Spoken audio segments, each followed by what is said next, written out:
Ready start. Everest अभियान दल 7 मार्च को दिल्ली से काठमांडू के लिए हवाई जहाज से चल दिया। एक मजबूत अग्रिम दल बहुत पहले ही चला गया था, जिससे कि वह हमारे बेस कैंप पहुंचने से पहले दुर्गम हिमपात के रास्ते को साफ कर सके। पैरा नमचे बाजार शेर पोलैंड का एक सर्वाधिक महत्वपूर्ण नगरीय क्षेत्र है। अधिकांश शेर्पा इसी स्थान तथा यहीं के आसपास के गांवों के होते हैं। यह नमचे बाजार ही था जहां से मैंने सर्वप्रथम एवरेस्ट को निहारा, जो नेपालियों में सागरमाथा के नाम से प्रसिद्ध है। मुझे यह नाम अच्छा लगा। पैरा एवरेस्ट की तरफ गौर से देखते हुए मैंने एक भारी बर्फ का बड़ा फूल देखा, जो पर्वत शिखर पर लहराता एक ध्वज सा लग रहा था। मुझे बताया गया कि यह दृश्य शिखर की ऊपरी सतह के आसपास 150 किलोमीटर अथवा इससे भी अधिक की गति से हवा चलने के कारण बनता था, क्योंकि तेज हवा से सूखा बर्फ पर्वत पर उड़ता रहता था। बर्फ का यह ध्वज 10 किलोमीटर या इससे भी लंबा हो सकता था। शिखर पर जाने वाले प्रत्येक व्यक्ति को दक्षिण पूर्वी पहाड़ी पर इन तूफानों को झेलना पड़ता था। विशेषकर खराब मौसम में यह मुझे डराने के लिए काफी था। फिर भी मैं एवरेस्ट के प्रति विचित्र रूप से आकर्षित थी और इसकी कठिनतम चुनौतियों का सामना करना चाहती थी। पैरा जब हम 26 मार्च को पेरिस पहुंचे, हमें हिमस्खलन के कारण हुई एक शेर्पा कुली की मृत्यु का दुखद समाचार मिला। खुम्बू हिमपात पर जाने वाले अभियान दल के रास्ते के बाईं तरफ सीधी पहाड़ी के धंसकने से ल्होत्से की ओर से एक बहुत बड़ी बर्फ की चट्टान नीचे खिसक आई थी।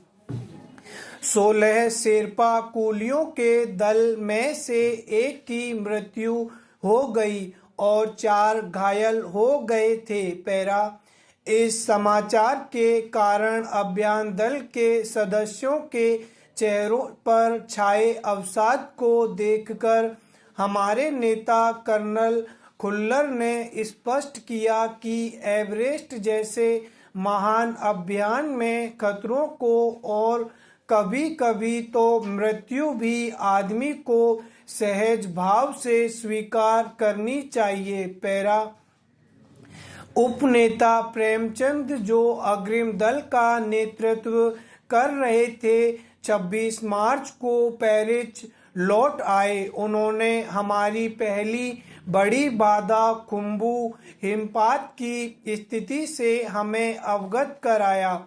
उन्होंने कहा कि उनके दल ने कैंप 1, जो हिमपात के ठीक ऊपर है, वहां तक का रास्ता साफ कर दिया है।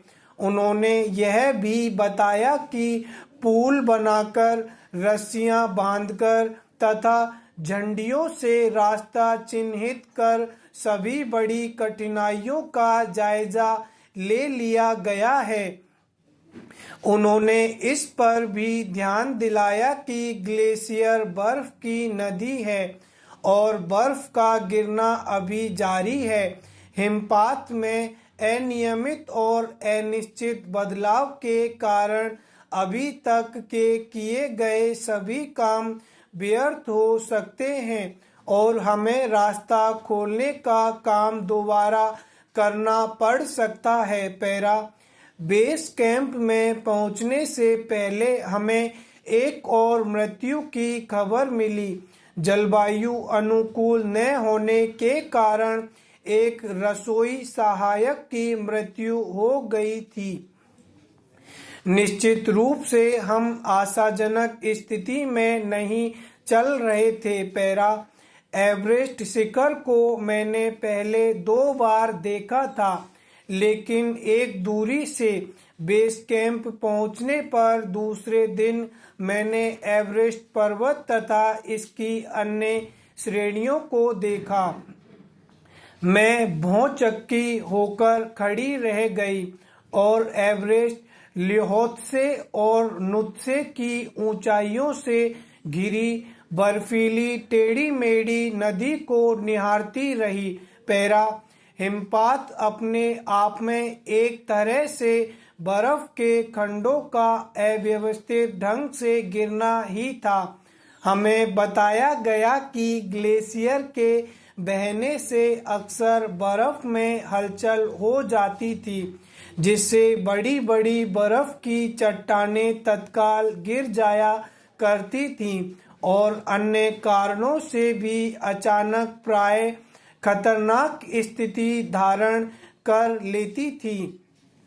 सीधे धरातल पर दरार पड़ने का विचार और इस दरार का गहरे चौड़े हिमविदर में बदल जाने का मात्र ख्याल ही बहुत डरावना था। इससे भी ज्यादा भयानक इस बात की जानकारी थी कि हमारे संपूर्ण प्रवास के दौरान हिमपात लगभग 1 दर्जन आरोहियों और कूलियों को प्रतिदिन छूता रहेगा। पैरा दूसरे दिन नए आने वाले अपने अधिकांश सामान को हम हिमपात के आधे रास्ते तक ले गए। डॉक्टर मीनू मेहता ने हमें एल्यूमीनियम की सीढ़ियों से अस्थायी पुलों का बनाना, लट्ठों और रस्सियों का उपयोग, बर्फ की आड़ी तिरछी दीवारों पर रस्सियों को बांधना और हमारे अग्रिम दल के अभियांत्रिकी कार्यों के बारे में हमें विस्तृत जानकारी दी। पैरा तीसरा दिन हिमपात से कैंप 1 तक सामान ढोकर चढ़ाई का अभ्यास करने के लिए निश्चित था। रीता, गोम्बू तथा मैं साथ साथ चढ़ रहे थे। हमारे पास एक वॉकी टॉकी था जिससे हम अपने हर कदम की जानकारी बेस कैंप पर दे रहे थे। कर्नल खुल्लर उस समय खुश हुए जब हमने उन्हें अपने पहुंचने की सूचना दी, क्योंकि कैंप 1 पर पहुंचने वाली केवल हम 2 ही महिलाएं थी। पैरा अंग दोरजी, लोपसांग और गगन बिस्सा अंततः साउथ कोल पहुंच गए और 29 अप्रैल को 7,900 मीटर पर उन्होंने कैंप 4 लगाया। यह संतोषजनक प्रगति थी। पैरा जब अप्रैल में मैं बेस कैंप में थी, तेनजिंग अपनी सबसे छोटी सुपुत्री डेकी के साथ हमारे पास आए थे। उन्होंने इस बात पर विशेष महत्व दिया कि दल के प्रत्येक सदस्य और प्रत्येक शेरपा कुली से बातचीत की जाए। जब मेरी बारी आई, मैंने अपना परिचय यह कहकर दिया कि मैं बिल्कुल ही नौसिखिया हूँ और एवरेस्ट मेरा पहला अभियान है। तेनजिंग हंसे और मुझसे कहा कि एवरेस्ट उनके लिए भी पहला अभियान है, लेकिन यह भी स्पष्ट किया कि शिखर पर पहुंचने से पहले उन्हें 7 बार एवरेस्ट पर जाना पड़ा था। फिर अपना हाथ मेरे कंधे पर रखते हुए उन्होंने कहा, तुम एक पक्की पर्वतीय लड़की लगती हो। तुम्हें तो शिखर पर पहले ही प्रयास में पहुंच जाना चाहिए। स्टॉप।